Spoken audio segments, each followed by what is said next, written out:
Osteoarthritis is a big public health problem for Australia and many countries internationally. We know in Australia there's over 2 million people who have osteoarthritis, and osteoarthritis is the main reason why someone will have a hip or knee replacement surgery. There's almost 100,000 of these procedures that are performed in Australia each year.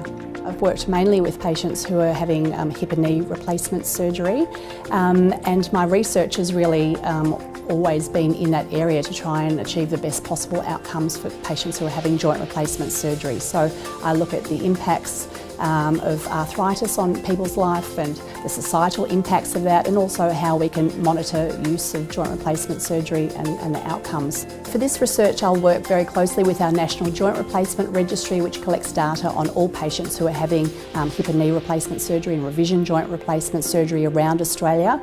And also we'll be conducting interviews, for example, with orthopaedic surgeons to look at some of the factors that may be contributing to the risk of revision joint replacement surgery. So what I'm trying to achieve with this research is to come up with a new way of measuring someone's risk of having revision joint replacement surgery, and ideally come up with new ways of monitoring this revision joint replacement surgery in Victoria and indeed across Australia. And also if we can better understand the earlier signs of an unsuccessful joint replacement, for example by looking at someone's level of pain or their level of function, then perhaps we can intervene earlier or monitor patients more closely and perhaps reduce the risk of revision surgery in this way.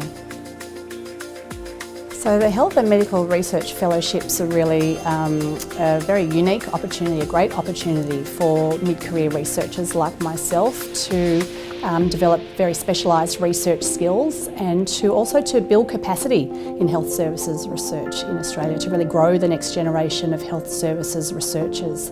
And they will allow us to really make a difference to patient care and to the way that health services are delivered here in Victoria.